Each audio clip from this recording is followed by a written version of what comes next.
Ang Pilipinas ngayon. Narito na ang pinakamainit na mga balita na nakalap sa bawat sulok ng bansa. Ihahatid sa bawat Pilipino saan man kayo sa mundo. Ang Pilipinas ngayon. Pakinggan ang bawat kaganapan sa bawat lalawigan. Ito ang Pilipinas ngayon.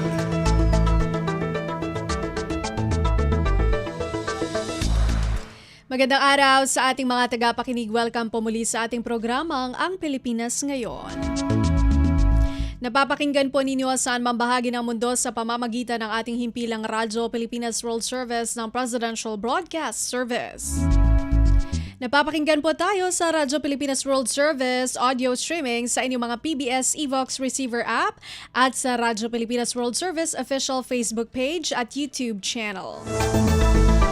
Balik shortwave radio na rin po ang Radyo Pilipinas World Service. Napapakinggan po tayo sa ibayong dagat para sa ating mga kababayang overseas Filipino workers at seafarers sa mga sumusunod na shortwave frequencies.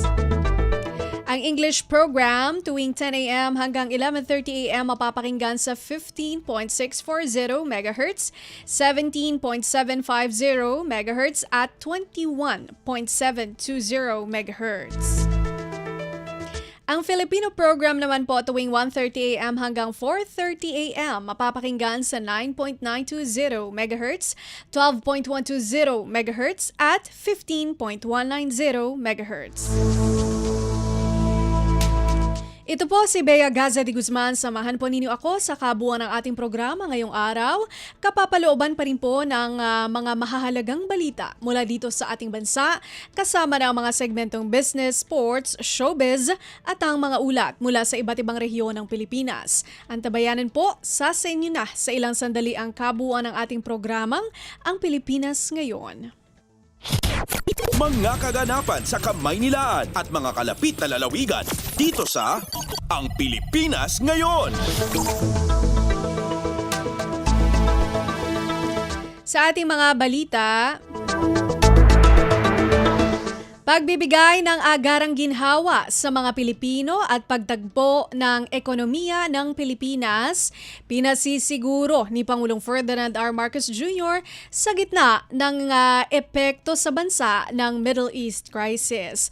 Ang ulat mula kay Raquel Bayan. Pinangasiwaan ni Pangulong Ferdinand Marcos Jr. ang pinakahuling pulong ng Uplift Committee na ginanap sa Malacanang. Ayon sa Presidential Communications Office, tinalakay sa pulong ang mga rekomendasyon ng Development Budget Coordination Committee upang mapagaan ang epekto sa Pilipinas ng sigalot sa gitnang silangan. Kabilang dito ang usapin sa excise tax sa petroleum products. Natalakay rin ang iba pang hakbang na mabilis na makapagpapagaan sa impact ng mataas na presyo ng krudo sa mga Pilipinong commuter, manggagawa at pamilya. Ayon kay Pangulong Marcos, kailangan makapagbigay ang gobyerno ng ginhawa sa mga Pilipino at kailangang masiguro na tumatakbo ang ekonomiya sa gitna ng patuloy na pagtaas ng presyo ng langis. Present rin sa pulong sila Energy Secretary Sharon Garin, Executive Secretary Ralph Recto, Communications Secretary Dave Gomez, DSWD Secretary Rex Gatchalian, Health Secretary Ted Herbosa at DepDev Secretary Arsenio Balisacan. Mula sa Malacanang para sa Bagong Pilipinas, Raquel Bayan ng Radyo Pilipinas, Radyo Publiko.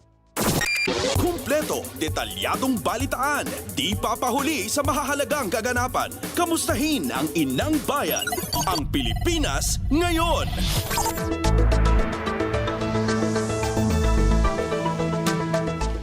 Binigyan diin ni Senador Sherwin Gatchalian na may otoridad si Pangulong Ferdinand R. Marcos Jr.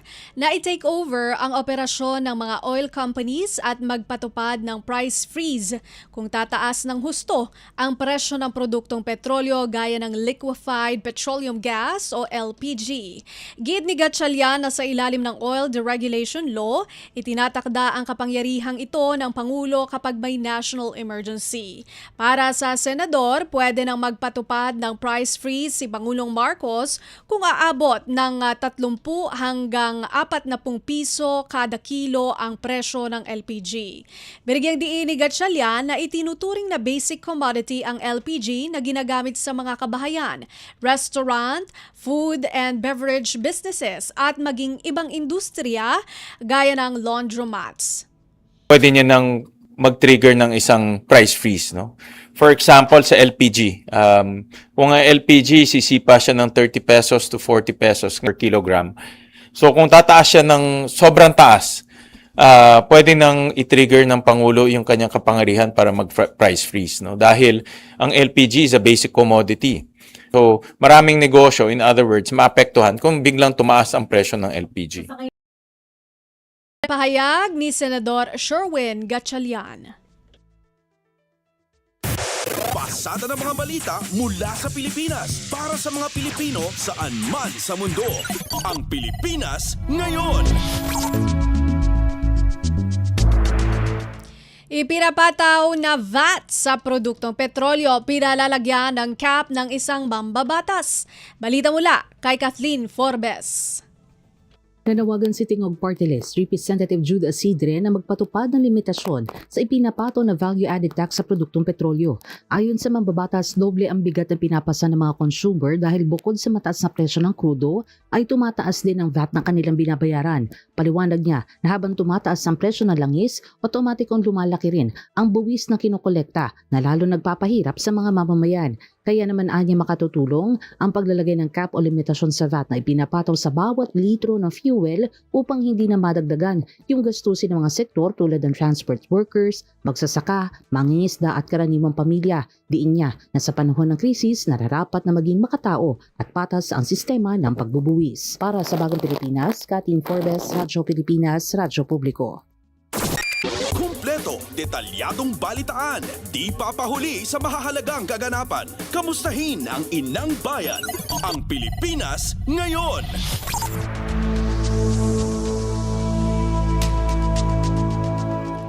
Iminungkahi ni dating Senador at ngayon Philippine Red Cross Chairman Richard Gordon kung paano mapatatatag ang supply ng langis sa bansa.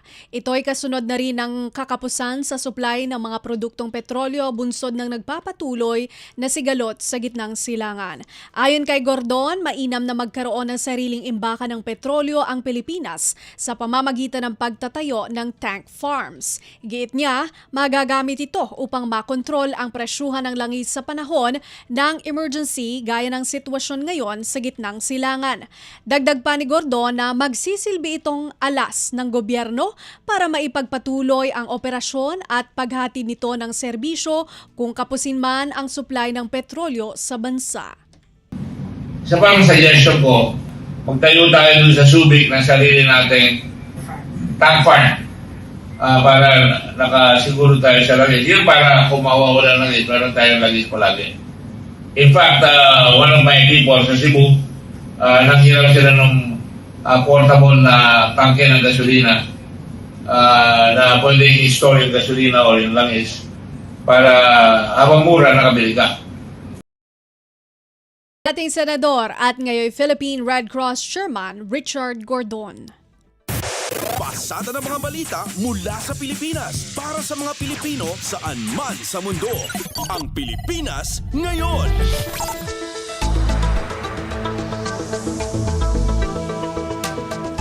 Pagpapalawak sa mga benepisyaryo ng ayuda sa gitna ng energy emergency itinutulak ni Senador Erwin Tulfo. Narito si Nympha Asuncion. Kinikart ni Senate Committee on Social Justice Chairman Senador Erwin Tulfo ang pamahalaan na palawakin ang saklaw ng mga binibigyan ng ayuda sa gitna ng patuloy na epekto ng krisis sa Middle East. Sa pagdinig sa Senado, binigyang diin ni Tulfo ang pangangailangang isama sa mga programang pang-ayuda ang mas malaking bahagi ng manggagawang Pilipino o yung mga minimum wage earners. Ayon sa Senador, hindi sapat na tutukan lang ang tinatawag na poorest of the poor dahil may iba pang sektor na lubhang naapektuhan ng pagtaas ng presyo ng langis at iba pang mga bilihin. Nagbabala rin ng Senador na maaaring hindi maging sustainable ang tuloy-tuloy na pamimigay ng ayuda kung iilan lang ang saklaw nito habang napag-iiwanan ng ibang manggagawa tulad ng mga kahera, janitor at security guard. Minumungkahi rin ni Senator Erwin na gawing mas epektibo ang Pantawid Pamilyang Pilipino Program o 4Ps sa pamamagitan ng hindi lang pagbibigay ng agarang tulong kundi maging tulay rin tungo sa pangmatagalang pag-unlad ng mga benepisyaryo. Dapat rin anyang palakasin ang mga livelihood program para matulungan ng mga benepisyaryo na maging self-reliant at hindi lang umasa sa tulong ng gobyerno. Mula Senado para sa Bagong Pilipinas, Nympha Asuncion, Radyo Pilipinas, Radyo Publiko. Kumpleto, detalyadong balitaan, di papahuli sa mahahalagang kaganapan. Kamustahin ang inang bayan, ang Pilipinas ngayon.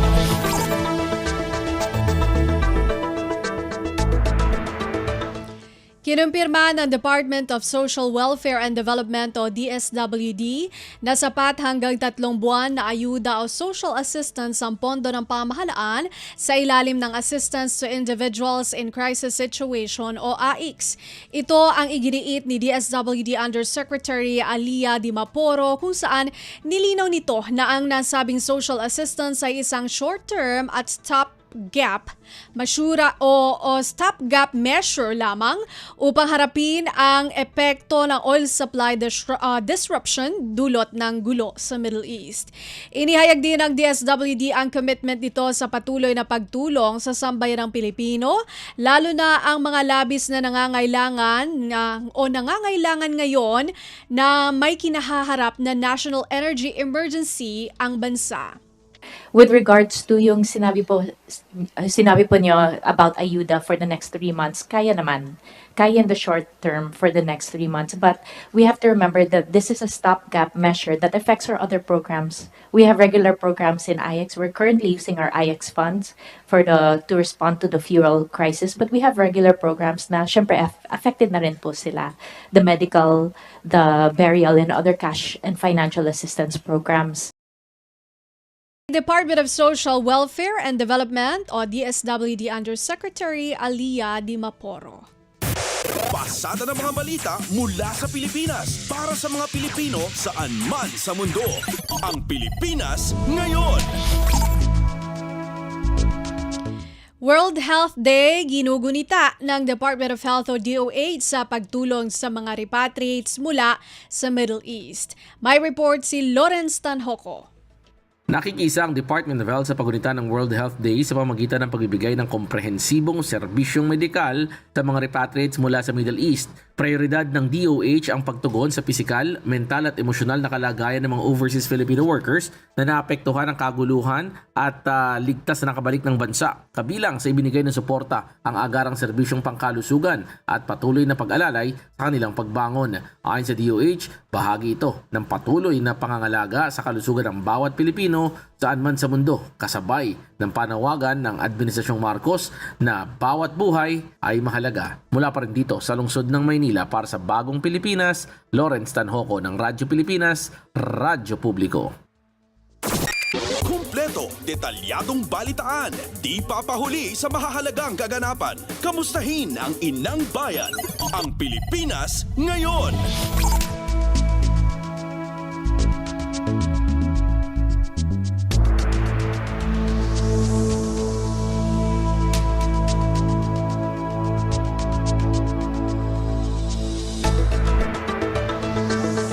Samantala, basta't maayos ang estado at dokumento ng mga overseas Filipino workers o OFWs sa Middle East, garantisadong mas mabilis ang proseso ng repatriation mula sa United Arab Emirates.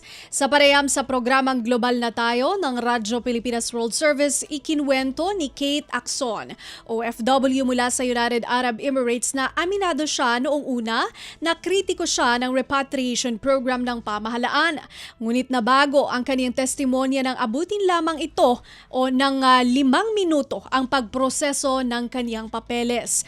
Paliwanag ni Acson, nagkakaroon lamang ng pagbagal sa pagproseso sa repatriation kung ang mga OFW ay mayroong kaso sa host country. Nung first na nag-broke out yung repatriation program, to be honest, I'm the one who criticized it first. But when they assess my status, sabi nila, there are people na need talaga na i-repatriate, pero ang hirap nilang tulungan. Pero ikaw, Kate, you are qualified for the repatriation program. Ang bilis ng assistance, siguro, lang po sir, siguro Mga 15 minutes lang, na-assess na talaga, na-assess na ako. Malaki ang pagpapasalamat ni Akson sa OWA dahil bukod sa cash assistance, nariyan din ang reintegration program kung saan nag-aalok ang ahensya ng trabaho sa angkop o naangkop sa kaniyang karanasan at skills. Makatutulong aniya ito upang makapagsimulang muli sa Pilipinas habang pinag-iisipan pa niya kung babalik siya para magtrabaho sa UAE. Kasi sabi naman ng OWA, i-assess naman po daw yun nila yung skills ko, yung experience ko, yung qualifications ko para mahanapan nila ako ng trabaho dito sa naangkop sa akin dito sa Pilipinas. Uwi si Kate Akson, OFW mula sa United Arab Emirates noong katapusan ng Marso kasama sa ikatlong batch ng mga Pilipinong na-repatriate sa Pilipinas mula sa UAE. Pasada ng mga balita mula sa Pilipinas para sa mga Pilipino saan man sa mundo. Ang Pilipinas ngayon.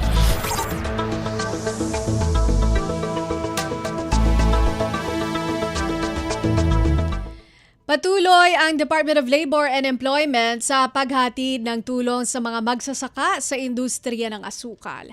Sa programang Global na Tayo ng Radyo Pilipinas World Service, ibinahagi ni Dole Workers Social Amelioration Development Division Officer in Charge o OIC Zenny Casanes na sa ilalim ng Social Amelioration Program makatatanggap ang mga benepisyaryo ng karagdagang tulong bukod sa natatanggap nila sa SSS at Pag-ibig. Ani Casanes, nagsimula pa ang Sugar Amelioration Program noong 1991 at mas pinaigting ito ngayon bilang karagdagang tulong sa mga manggagawa upang maibsan ng pasanin bunsod ng epekto ng krisis sa Middle East.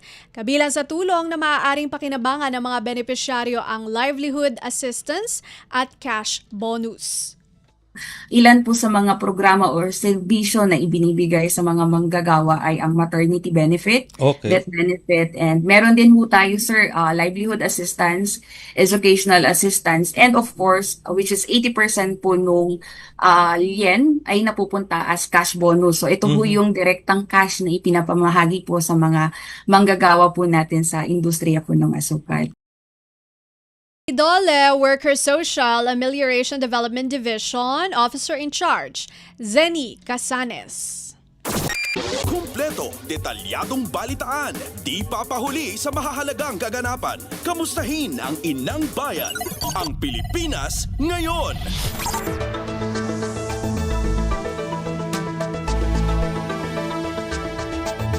Pinaiimbestigahan na ng Presidential Communications Office o PCO sa Department of Justice o DOJ ang mga nasa likod ng Facebook page na Malasakit News Pilipinas dahil sa pagpapakalat ng maling impormasyon kaugnay sa sitwasyon ng enerhiya sa bansa.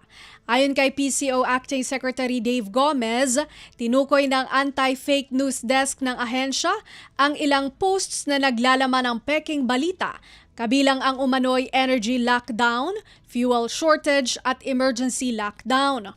Oras na matukoy kung sino ang nasa likod ng pagpapakalat ng fake news hinggil sa energy situation ng bansa, ay posible silang maharap sa pagkakakulong ng hanggang sa 6 na buwan sa ilalim ng Article 154 ng Revised Penal Code. These totally false posts involve, number 1, a fabricated energy lockdown designed to scam the public into buying solar panels. Number 2, a manufactured fuel shortage meant to sow panic by inducing the public to stock up on gasoline, diesel, and LPG. And number 3 post, an invented emergency lockdown on account of an imagined COVID-19 cicada variant. All these posts are blatant lies and fabrications that fall under the definition of false news. Samantala,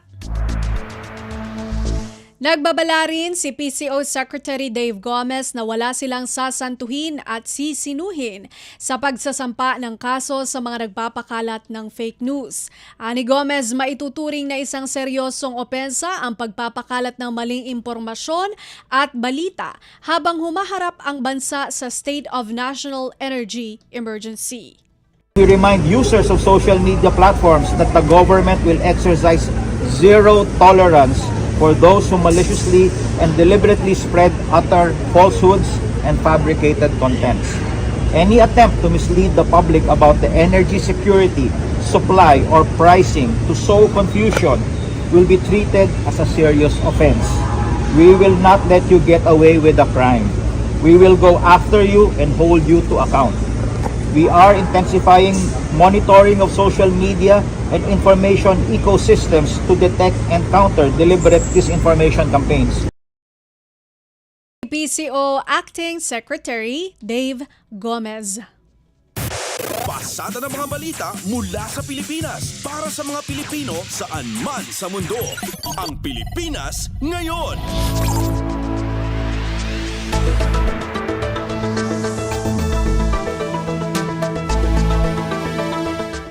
Aprobado na ng Commission on Higher Education o CHED ang pagbibigay ng full flexibility sa mga higher education institutions o HEIs para magpatupad ng hanggang 100% online classes. Ayon kay CHED Chairperson Dr. Shirley Agrupis, may polisiya at guidelines ang kanilang komisyon para sa mga university at kolehiyo na nais magpatupad ng 100% online distance education system. Nangangahulugan ito na kailangang sumailalim sa application process ng mga higher education institutions bago maisapinal ang paggawad ng full flexibility sa online distance education. Ang nasabing hakbang ay isa sa mga nakikitang sagot upang mapagaan ang pasanin ng mga estudyante at nagtatrabaho sa mga HEI. With the crisis that we are, it's a different pandemic that we are facing now.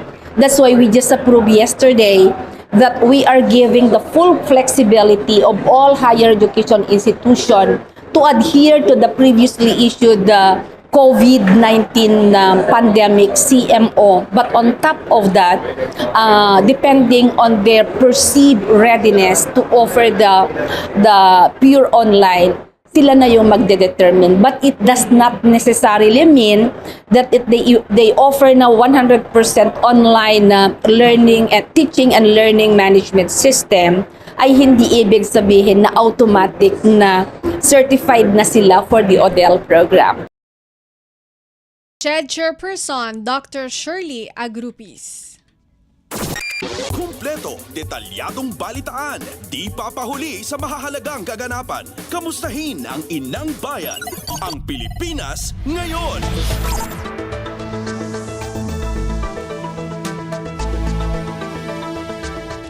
Iginiit ni Marikina 2nd District Representative Miro Kimbo na dapat na magkaroon ng unified response ang Kamara pagdating sa pagsisiwalat ng kanilang mga Statement of Assets, Liabilities, and Net Worth o SALN. Ito ang naging tugon ni Kimbo kaugnay ng pagpapasabpina ni Ombudsman Jesus Crispin Rimulya sa SALN ng mga kongresista at empleyado ng mababang kapulungan ng Kongreso. Ani Kimbo, kung wala namang itinatago ay hindi naman masama ang pagkakaroon ng unified response para hindi pa isa-isa ang pagsisiwalat ng SALN.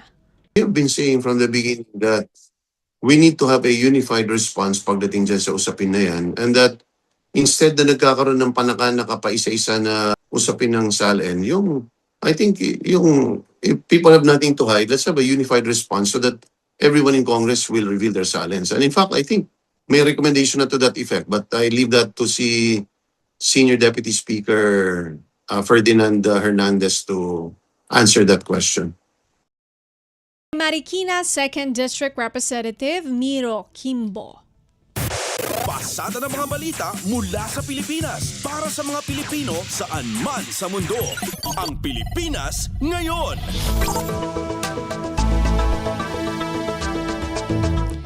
Mga pangunahing business groups pinulong sa Malacanang ni Executive Secretary Ralph Recto. Pagtugon sa mga concerns ng mga negosyante sa bansa, tiniyak kasabay ng paninigurong may sapat na oil supply ang bansa. Magbabalita si Alvin Baltazar.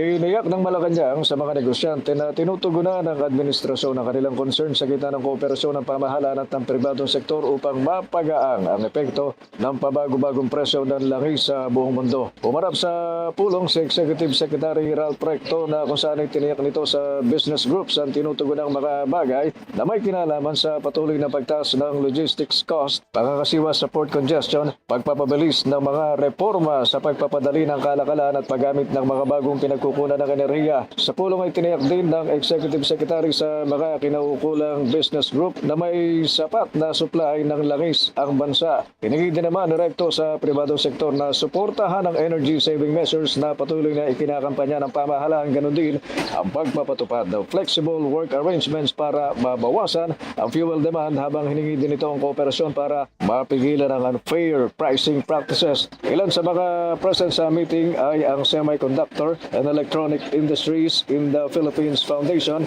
Philippine Chamber of Commerce and Industry at Makati Business Club. Kasama naman sa pulong na cabinet members ay sina Energy Secretary Sharon Garim, DepDev Secretary Arsenio Balisacan, PCO Secretary Dave Gomez, ganon din si PCO Undersecretary Claire Castro. Mula sa Palasyo ng Malacanang para sa Bagong Pilipinas, Alvin Baltasar, Radyo Pilipinas, Radyo Publiko. Kumpleto, detalyadong balitaan, di papahuli sa mahahalagang kaganapan. Kamustahin ang inang bayan, ang Pilipinas ngayon.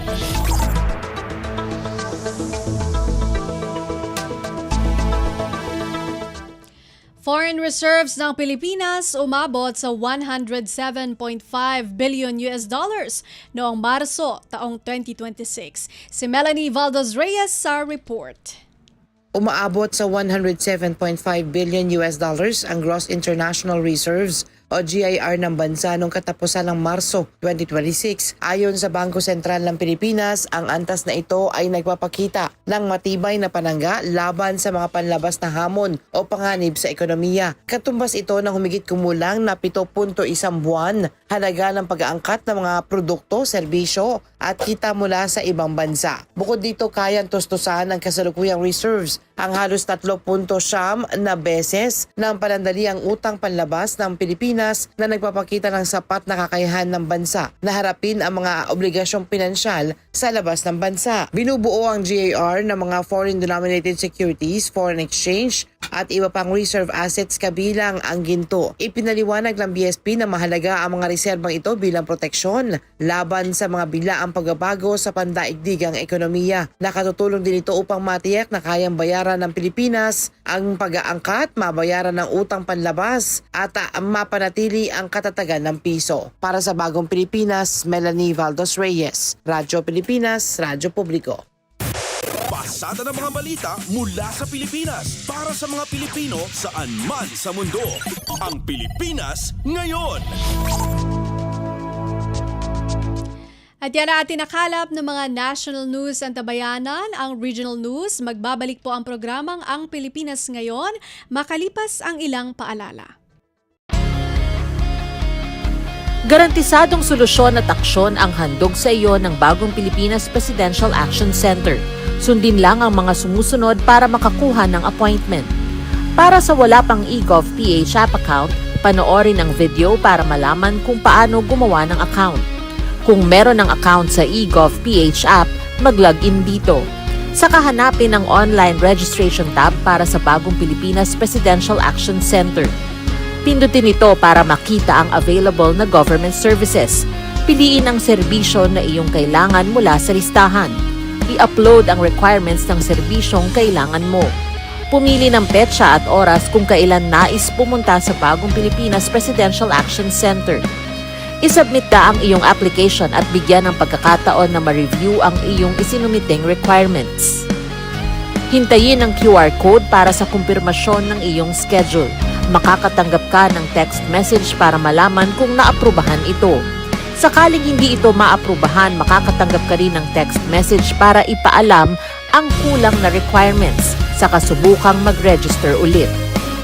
Kung nakatanggap na ng kumpirmasyon, maaari nang pumunta sa Bagong Pilipinas Presidential Action Center sa napiling schedule, dala ang QR code at ang mga isinumiteng requirements. Huwag kalimutang dumating sa itinakdang araw at oras ng iyong appointment. Pinapaalala rin na siguruhing may kumpirmadong schedule bago pumunta sa Bagong Pilipinas Presidential Action Center para maiwasang magpabalik-balik. Simple at user-friendly ang pagpapa-appointment dito, kaya wag nang mangamba dahil sa Bagong Pilipinas Presidential Action Center, tulong ay abot kamay na. Balita mula sa lalawigan sa bawat rehiyon ng ating bayan. Dito sa Ang Pilipinas Ngayon.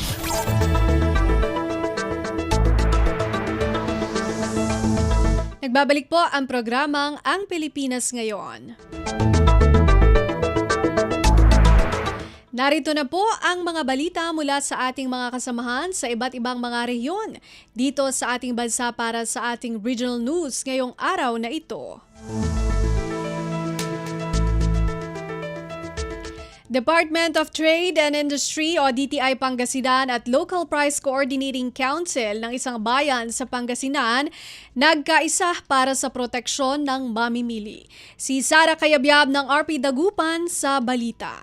Non-meeting susari kinatawan na DTI Pangasinan sa Local Price Coordinating Council na sa Ibalia, Santa Barbara, Jedluyaga, Pangasinan. Pianait-day imano susari problema lapod sa subok ed pan-ekonomiya yan napapasan ed saray sumasaliw tan-untan met ed saray negosyante. Jad pa na maglaya sitwasyon natan init danday imano so importansya pagiging bukas tan patas ed kalakalan. Sakay ed sa inmonan bunga na sa meeting da ed sa pangawa na mas accessible ed karaklan so pinakabalon suggested retail price o SRP na saray sa saliwan. Inbagamet na ipaskil iya ed sa panpublikon lugar pian mangiya ed saray sumasaliw ed dugan presyo.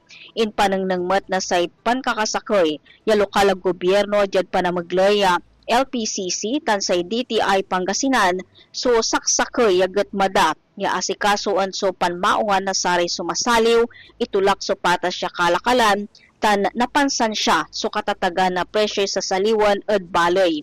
Jad tulong nga malat ya panbabantayad merkado tan pangiterya dugan informasyon at karaklan pansan siya na konseho so panprotekta at sa interes na publiko. Manlalapod Dagupan City, Sara Kayabyab para Radyo Pilipinas, World Service. Balita mula sa lalawigan sa bawat rehiyon ng ating bayan. Dito sa Ang Pilipinas Ngayon. Maraming salamat kay Sara Kayabyab. Pagkakaisa sa gitna ng krisis at pangangalaga sa kalikasan, panawagan ng mga opisyal sa 59th Mountain Province Foundation Day. Magbabalita si Donna Cawisbalio ng RP Bontoc. Ginuyogoy ni Mountain Province Governor Bonifacio Lacuasan Jr. ti publiko nga ag talinaed a kalmado ken ag kaykaysa bayat iti krisis a bunga ti gulo ijay Middle East. Imbaga daytoy ni Lacuasan iti mensahe na iti naangay a 59th founding anniversary celebration ti probinsya. In-anunsyo pa iti gobernador nga ti panakakansela ti lang ay festival itatawan ket gapu iti State of National Energy Emergency.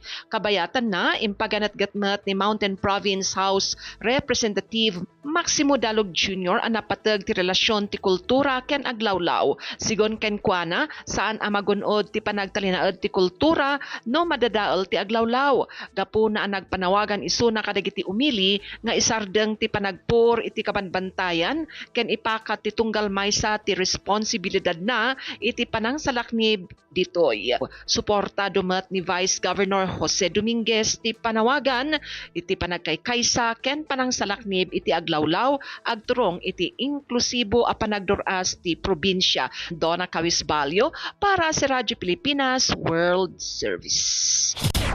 Balita mula sa lalawigan sa bawat rehiyon ng ating bayan. Dito sa Ang Pilipinas Ngayon.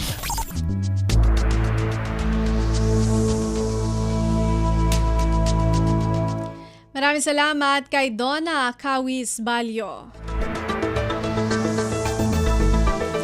Makabata Helpline 1383 mas pinalakas pa sa Palawan. Mag-uulat si Miriam Basig ng RP Palawan.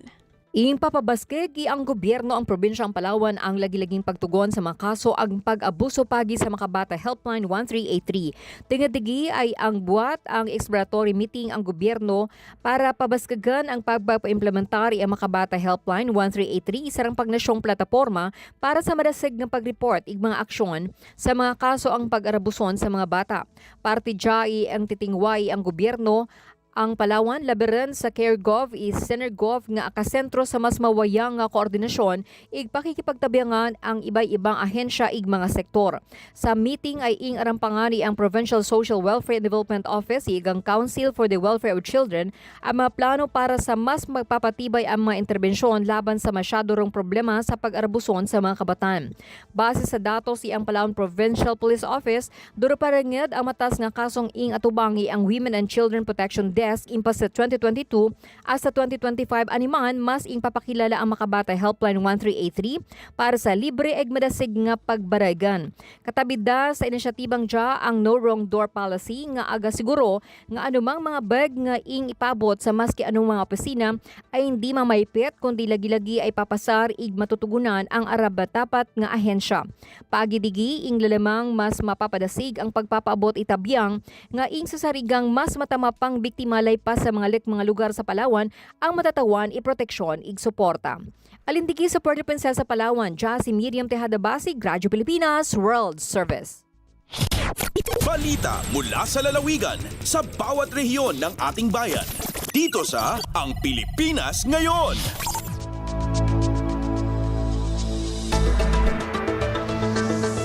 Maraming salamat kay Miriam Basig.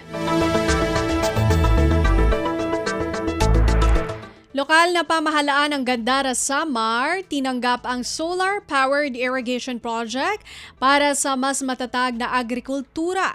Narito ang report ni Suzette Pretensio ng RP Calbayog.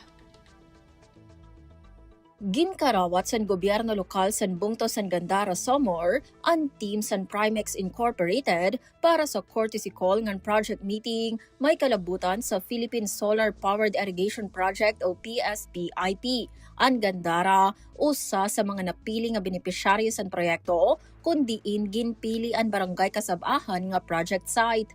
Basar sa record, ang Bungto ang nag-uusahan sa bugos nga munisipyo sa rehiyon nga napasulod sa programa ngan ikaupat nga LGU sa bugos nga Pilipinas nga nakikigbahin sini.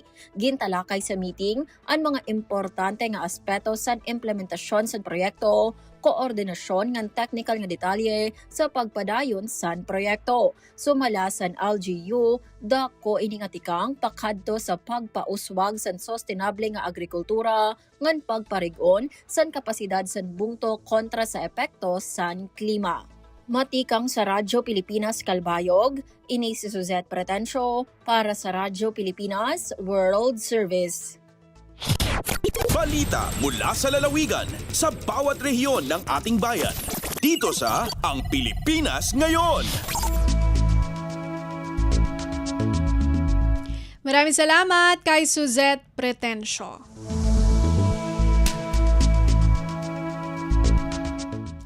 First Provincial Rural Improvement Club o PRIC quarterly meeting isinagawa sa Surigao del Sur. Mag-uulat si Raymond Aplaya ng RP Tandag. Nagmalamposon ang gipaygayon nga First Provincial Rural Improvement Club o PRIC quarterly meeting dinhi sa Surigao del Sur. Gipaygayon ang mga aktibidad sa Office of the Provincial Agriculturist o OPAG Training Hall, Paradise Heights, Barangay Tilahi dinhi sa siyudad sa Tandag. Ang maong kalihukan gitambungan sa mga city o municipal rural improvement club coordinators, mga opisyalis sa provincial RIC o mga personahe sa Office of the Provincial Agriculturist kon OPAG. Tumong sa maong panagpulong ang pagpalig-on sa Rural Improvement Club sa tibok probinsya. Nasairan nga sa milabay nga mga katuigan ang mga kalihukan sa Provincial RIC anam-anam nga mihinay nga may resulta sa paggunhod sa partisipasyon o kadasig sa mga miyembro. Tungod niini, ang kadumalahan sa RIC nagkahiusa sa pag-institutionalize sa quarterly flying sessions isip usa ka estratehikong pamaagi aron mahibalik ang presensya sa organisasyon, mapalig-on ang partisipasyon o mapataas ang moral sa mga miyembro niini. Subay niini ang kagamanang panlalawigan sa Surigao del Sur pinagi sa Office of the Provincial Agriculturist nagpadayon sa pagsuporta sa mga grassroots organizations ug sa pagpasiugda sa mas lig-on nga partisipasyon sa komunidad alang sa lokal nga kalambuan. Gikan sa Radyo Pilipinas Tandaga, kini si Raymond Aplaya alang sa Radyo Pilipinas World Service. Balita mula sa lalawigan sa bawat rehiyon ng ating bayan. Dito sa Ang Pilipinas Ngayon. Maraming salamat kay Raymond Aplaya.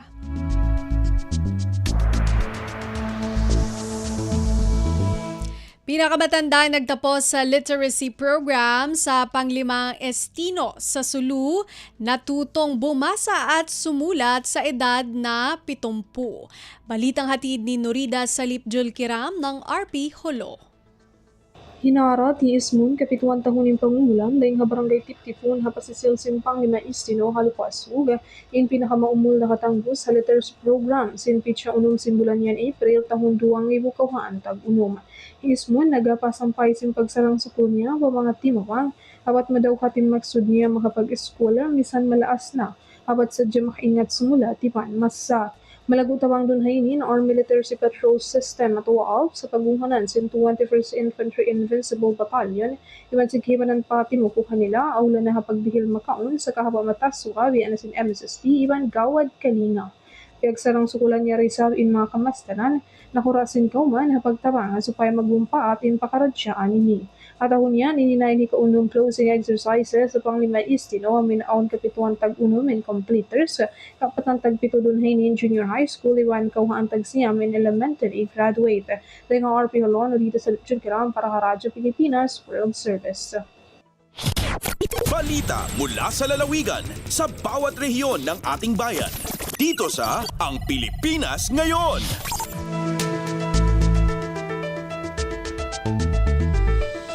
Maraming salamat kay Norida Salip Julkiram. Narinig po ninyo ang mga balita mula po sa iba't ibang lalawigan dito sa Pilipinas sa pamamagitan po ng ating regional news. Susunod po ang ating balitang negosyo at kalakalan at balitang pampalakasan mula kay Erwin Peñano. Sa pagbabalik po iyan ng programang Ang Pilipinas Ngayon makalipas ang ilang mga paalala. Mabilis ang trivia, dagdag talino. Heto na ang Dagling Kaalaman. Alam mo ba, ang tamang charging habits ay nakatutulong para mas humaba ang buhay ng iyong cellphone battery. Iwasan ang palaging 0% bago mag-charge. Mas mabuti kung nasa 20% hanggang 80% lang ang isang cycle. Huwag ding iwanang nakasaksak magdamag dahil kahit may auto cut-off, unti-unti ring naaapektuhan ang battery health. At kung kaya, gumamit ng original or certified chargers para mas ligtas at mas matagal ang performance ng iyong phone. Para laging game ready ang gadget, charge smart, not hard. Kaunting kaalaman na malaking dagdag talino. Abangan muli ang susunod na Dagling Kaalaman. Lagay ng ekonomiya, kalakalan, negosyo at iba pa. Atin ang alamin dito sa Ang Pilipinas Ngayon.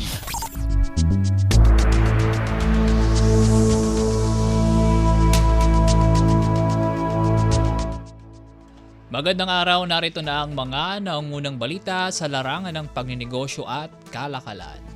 Naniniwala ang ASEAN Plus 3 Macroeconomic Research Office o AMRO na tapos na ang easing cycle ng Bangko Sentral ng Pilipinas o BSP at posible na itong magtaas ng policy rate dahil sa patuloy na epekto ng mataas na presyo ng langis bunsod ng kaguluhan sa gitnang silangan. Base sa projection ng AMRO, posibleng mag-average sa 3.9% ang inflation o presyo ng mga produkto at serbisyo sa Pilipinas ngayong taon. Ito ay mas mataas na o sa naunang estima na 3.2% at nagpapalapit sa dulong bahagi ng 2 hanggang 4% target range ng BSP. Itong Martes, iniulat ng Philippine Statistics Authority na umakyat sa 4.1% ang inflation noong Marso dahilan para mag-average sa 2.8% ang inflation sa unang quarter ng 2026. Ayon kay AMRO Chief Economist Dong He, nanatiling mataas ang vulnerabilidad ng Pilipinas mula sa oil shocks lalo't na sa 98% ng inaangkat nitong langis ay nanggagaling sa Middle East. Anya inaasa na ang wait and see approach mula sa Bangko Sentral partikular sa kung gaano katagal ang taas presyo sa produktong petrolyo. Kung tuluyan nga itong tumagal at maging dahilan para lumampas sa target range ng inflation, dito na posibleng maghigpit sa monetary policy ang BSP. Maalalang ipinanatili ng Bangko Sentral ang benchmark sa 4.25% mula sa huli nitong policy review, bagay na muling ikokonsidera sa Abril 23. Samantala, kalakip ng pagtaya, binigyang diin ng AMRO ang pangangailangan sa mahigpit na koordinasyon ng monetary at fiscal authorities. Payo rin nito ang pagbibigay ng targeted subsidies at mababang energy import tariffs upang maabatan ng epekto sa mga consumer at masuportahan ang paglago ng ekonomiya. Lagay ng ekonomiya, kalakalan, negosyo at iba pa. Atin ang alamin dito sa Ang Pilipinas Ngayon.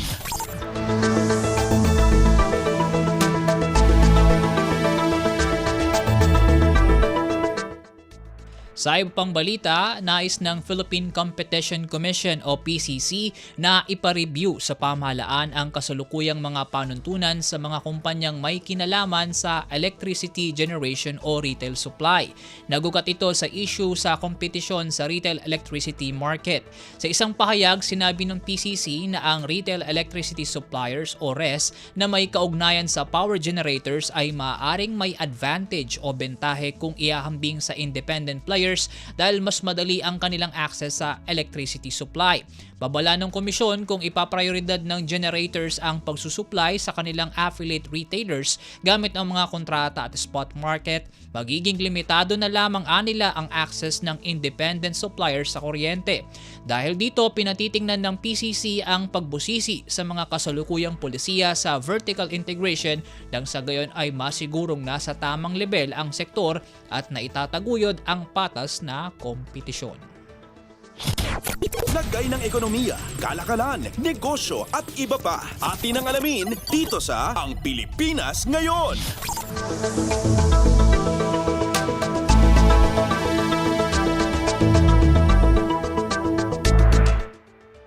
Binigyang linaw ng Bureau of Internal Revenue o BIR na ang kita mula sa cross-border services ay hindi otomatikong sasailalim sa income tax ng bansa. Ginawa ng BIR ang paglilinaw matapos na maglabas ng ruling ang Supreme Court patungkol sa kaso ng ACES Philippine Cellular Satellite Corporation. Sa inilabas na Revenue Memorandum Circular No. 24-2026, sinabi ng BIR na ang pagbubuwis ay nakadepende sa kung saan aktwal na isinagawa ang serbisyo at hindi lamang sa lugar kung saan natanggap ang benepisyo. Kasabay nito, binigyang diin ng kawanihan na ang bawat kaso ay dapat na mabusisi base sa espesipikong katunayan at dadaan sa review ng revenue officers ang bawat service agreements bago makalikha ng tax assessment.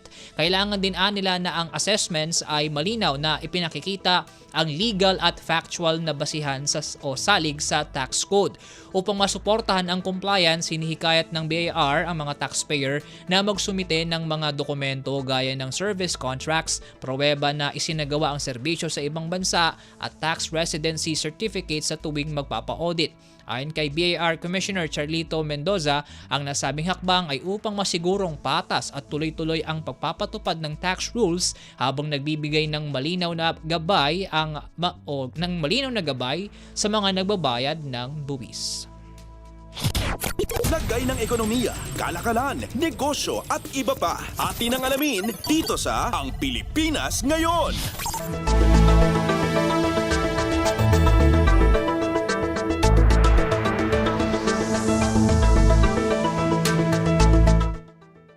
Nakuha ng Pilipinas ang number 1 spot pagdating sa pagiging outsourcing destination sa buong mundo. Sa pinakabagong Ataraxis Global Outsourcing Talent Index, nakakuha ang Pinas ng score na 90.65 dahilan para mapaalis nito sa pwesto ang traditional leader na India. Ayon sa report, ang magandang kombinasyon ng cost competitiveness, English proficiency at skilled workforce ang naging pundasyon sa Pilipinas para makamit nito ang pwesto. Sa paghihimay, 90 ang score na nakuha ng bansa kumpara sa 60 ng India pagdating sa English proficiency. Mas mataas din ang naitala nitong puntos pagdating sa digital infrastructure buhat sa matatag na connectivity sa major hubs gaya ng sa Maynila, Cebu at Davao. Sa kabilang banda, nakaungos naman ang India sa talent depth matapos makuha ang perfect score na 100 habang 90 naman sa Pinas. Samantala, tinukoy rin ng nasabing ulat ang paglipat ng outsourcing sector ng Pilipinas mula sa tradisyonal na voice services patungo sa specialized roles gaya ng sa data analytics, healthcare support, and financial services. Bukod sa Pilipinas at India, kasama rin sa top 3 ang Malaysia, habang ang iba pang kasama sa ranking ay ang mga bansang Chile, South Africa, Nigeria, Peru, Indonesia, Argentina at Romania. Lagay ng ekonomiya, kalakalan, negosyo at iba pa. Atin ang alamin dito sa Ang Pilipinas Ngayon.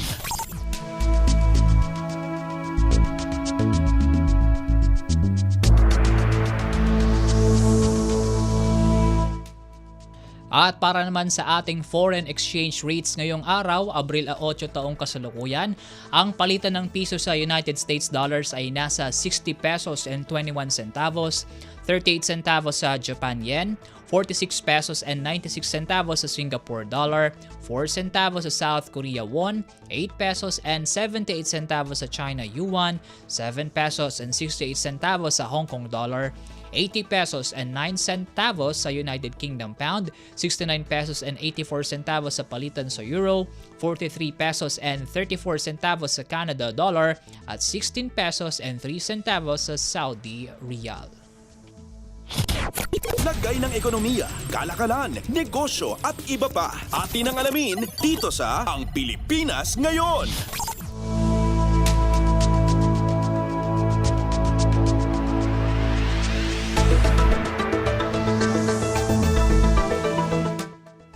At yan po mga may init na balita sa larangan ng pagninegosyo at kalakalan. Samantala, antabayanan ng sigwada ng mga may init na sports balita sa pagbabalik po na Ang Pilipinas Ngayon maya-maya, makalipas lamang po ang ilang paalala. Mabilis ang trivia, dagdag talino. Heto na ang Dagling Kaalaman. Alam mo ba? Maari mong gamitin ang ubas bilang natural ice cubes. I-freeze lang ang mga ito at gamitin sa iyong inumin para manatiling malamig nang hindi nadadagdagan ng tubig o natutunaw ang lasa. Perfect ito sa wine, juice o kahit tubig. Refreshing at masarap pa. Kaunting kaalaman na malaking dagdag talino. Abangan muli ang susunod na Dagling Kaalaman. Updates at pinakahuling mga usapin sa mundo ng palakasan. Atin ang pakinggan dito sa Ang Pilipinas Ngayon.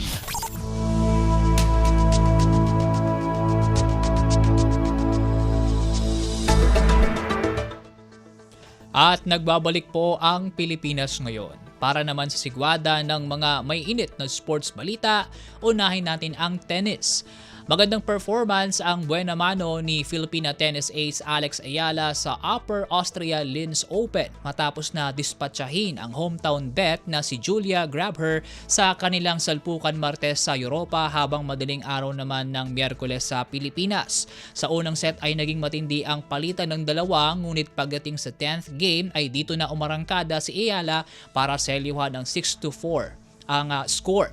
Pagsapit ng second frame, napanatili ng Pinay Ace ang momentum at tuluyan ng isinara ang set sa 6-3. Dahil sa panalo, abante na sa next round ng torneo ang world number 46 Filipina at siyang susunod na makakaharap ng 4th seeded na si Jelena Ostapenko. Ang nasabing tapatan ay una nilang match-up sa clay court at ang ikatlo naman nilang pagkikita buhat sa hard at grass courts noong 2025. Updates at pinakahuling mga usapin sa mundo ng palakasan. Atin ang pakinggan dito sa Ang Pilipinas Ngayon.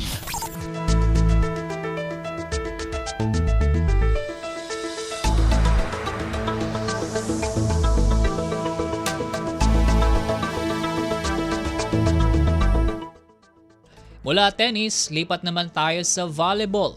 Abante na sa semis ng PVL All-Filipino Conference ang Farm Fresh matapos na bakura nito ang 3 straight set wins 25-17, 25-20 at 25-19 kontra Next Led sa kanilang salpukan sa San Juan nitong Martes. Matinding opensa at depensa ang ipinamalas ng Foxies sa buong game dahilan para mailista ang pinakamaganda nilang laro sa kanilang franchise history.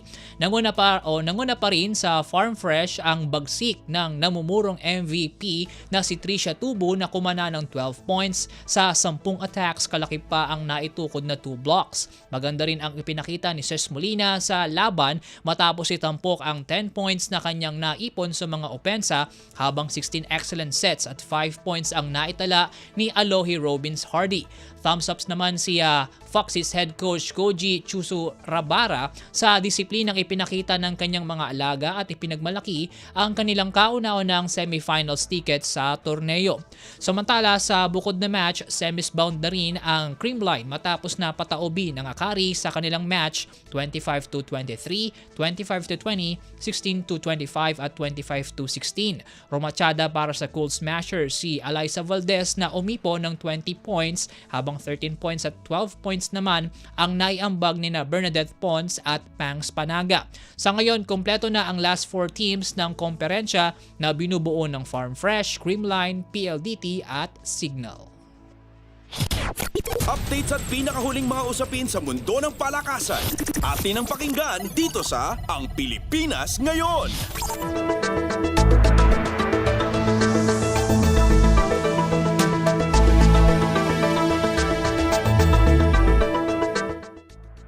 Mula volleyball, kabig naman tayo sa basketball. Naging sandala ng Meralco ang impresibong performance ni Marvin Jones dahilan para makuryente ng koponan ang katunggaling TNT 110-106 sa PBA Season 50 Commissioner's Cup. Namumuro mga masibak dahil sa foul trouble sa first half, nakabuelo naman ng kalkuladong taktika si Jones sa last 2 quarters ng laban at naitukod ang 29 points, kalaki pa ang 12 rebounds para sa Bolts. Maganda rin ang ipinamalas na suporta ni CJ Cancino matapos na ilathala ang 19 points, 4 rebounds at 4 assists. Naging pagsubok din sa buong Meralco ang naikalsong 20-point lead ng tropang Giga, bagay na kanila namang napanginig ng dahan-dahan at tuluyang nakawing ang panalo sa huling silbato ng laro. Dahil sa panalo, improved sa 4 wins at 1 loss ang record ng Meralco at kasalukuyang nakaposte ngayon sa second spot kasama ang NLEX. Lawig naman sa dalawa ang alat ng TNT kasama ang nakuhang 2 panalo sa 4 na laro nito. Updates at pinakahuling mga usapin sa mundo ng palakasan. Atin ang pakinggan dito sa Ang Pilipinas Ngayon.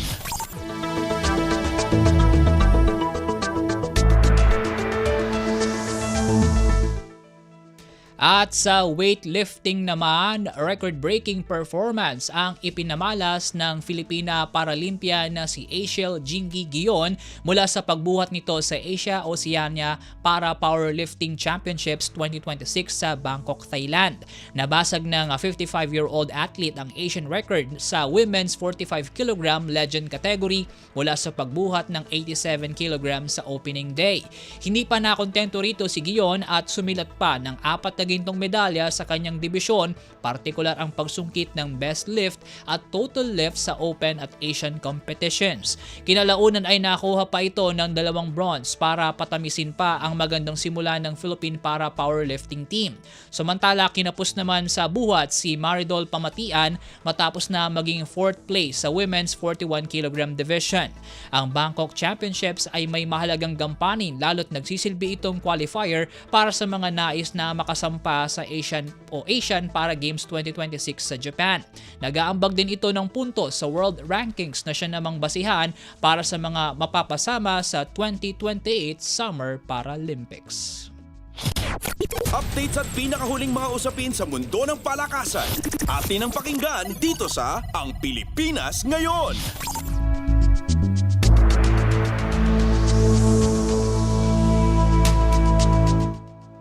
At yan po ang mga balitang aming nakalap sa larangan ng palakasan. Para sa Radyo Pilipinas World Service, ako po si Win Peñano. Samantala, ang tabayanan ng mga bagong chika sa mundo ng showbiz tampok sa Balitang Artista segment ni Steph Vicente sa pagbabalik po yan ng Ang Pilipinas Ngayon, makalipas lamang po ang ilang paalala. Paliwanag mo sa tao na hindi totoo yan. Dahil ang totoo, yung totoo ang dapat ninyong malaman. Nagkalat sa internet ang fake news o mali at fake news. Tinatapon niyo yung tao. What they are doing is creating panic. We say no. Yung pagkalat ng fake news. And some of it's dangerous. Sana iwasan po natin pag-spread ng fake news. At di magpapakalat ng disinformation at misinformation ang kasulukuyang administrasyon. Stop telling us fake news because you're wrong. Para sa totoo at mapagkakatiwalaang mga balita at impormasyon, Radyo Pilipinas. Ang latest, ang hottest sa showbiz and entertainment. Heto na sa Ang Pilipinas Ngayon.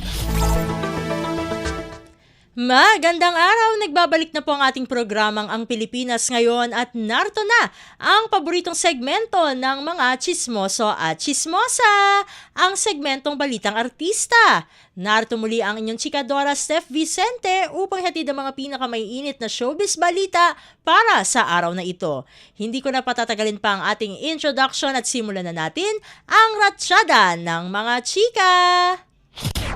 Ang latest, ang hottest sa showbiz and entertainment. Heto na sa Ang Pilipinas Ngayon.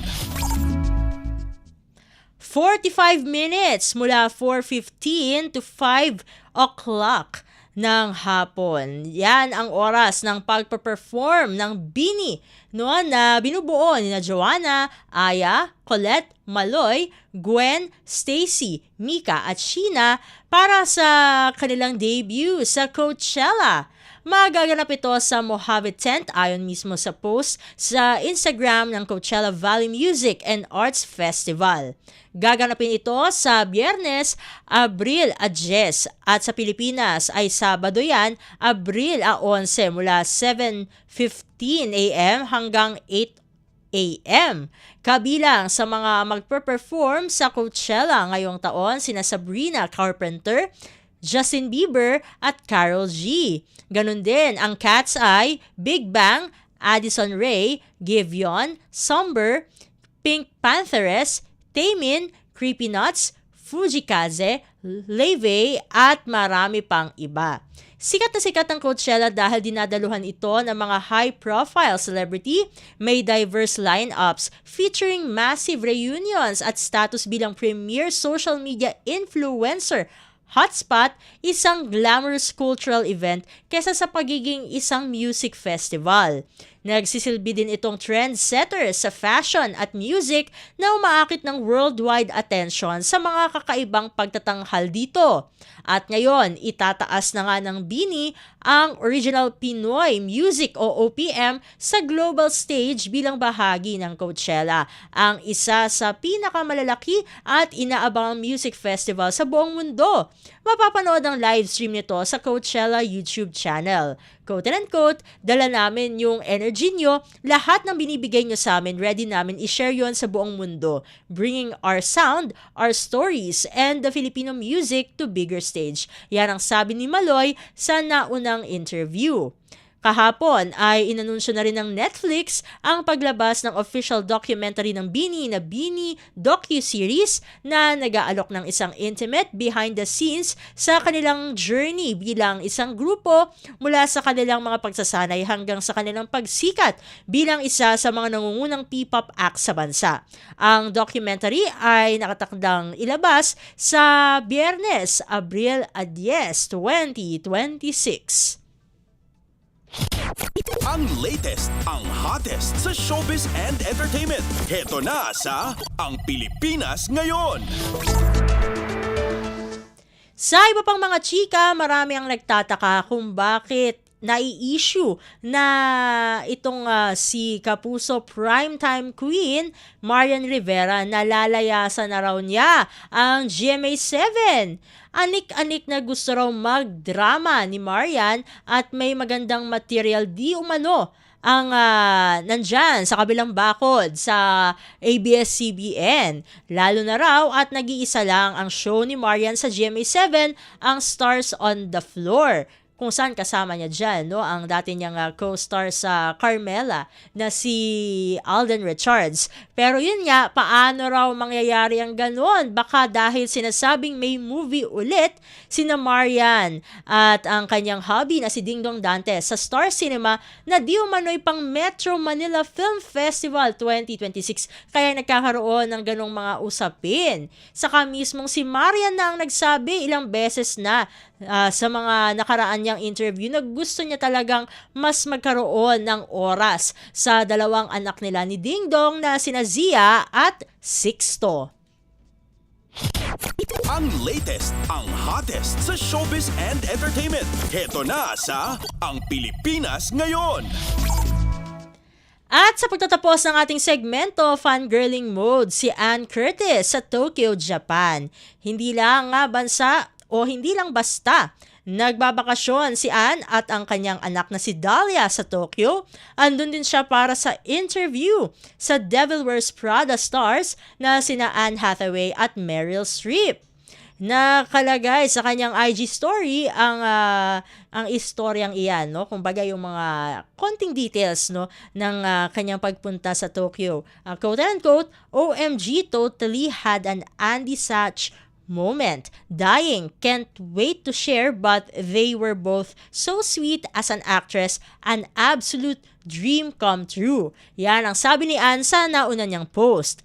Bahagi ng promotional tour ang Tokyo leg ng dalawang Hollywood superstars. Pupuntahan din nila ang Seoul at Shanghai, ganun din ang New York at London. Sa isang maikling video rin si Ann na may isang maikling video rin si Ann na nasa stage sina Ann, no? Another Ann yan, Anne Hathaway po, no? At Meryl Streep habang nasa red carpet para i-promote ang sequel ng hit na pelikula nila noong 2006. Quote and unquote, now for the red carpet, they're so beautiful. Yan ang sabi pa ni Ann Curtis sa isa sa kanyang IG stories. Ang latest, ang hottest sa showbiz and entertainment. Heto na sa Ang Pilipinas Ngayon. Naku, konti lang ang oras natin para sa ating segmentong Balitang Artista. Maraming salamat mga kachismis para sa inyong pakikinig sa ating segmento. Ako muli ang inyong chikadora, Steph Vicente, para sa Radyo Pilipinas World Service. Nagbabalik na po ang ating kasamang si Bea Gaza de Guzman. Ang latest, ang hottest sa showbiz and entertainment. Heto na sa Ang Pilipinas Ngayon.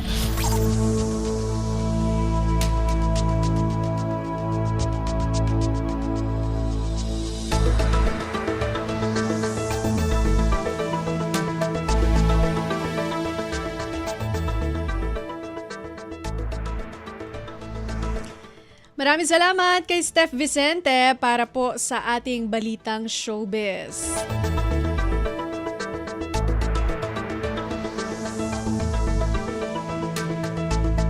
Bago pala tayo tuluyang magpaalam, no, sa ating mga nakasama sa production side at sa technical side, ay babati muna po in behalf of the whole Radyo Pilipinas World Service family. Gusto po nating batiin si Jerome Toledo, alias Mama JT, ng happy birthday, no? Ang wish daw po ng Radyo Pilipinas World Service ay naway manatili ang iyong pagiging magiliw sa iyong balitang showbiz. Kasi nagtatransform yan seryoso. Marami pong nag-a-action dito. Jerome Toledo, kung nakikinig ka po, magpapakain ka daw sa susunod na pasok mo. Excited na po si Ma'am Susan, oh. JT, pagbalik mo, magpakain ka raw. May request sila, pizza, burger. Yan, again, happy birthday, JT. And syempre, wish namin sa iyo good health, no? Good health and more success, no? Yan. Okay, yan po ang kabuuan ng ating programang Ang Pilipinas Ngayon. Maraming salamat sa ating mga nakasama sa technical side, kina Milo Junela, Susan Aison, Anthony Pimentel, Hiro Lucero at Justin Osias sa ating Warcast.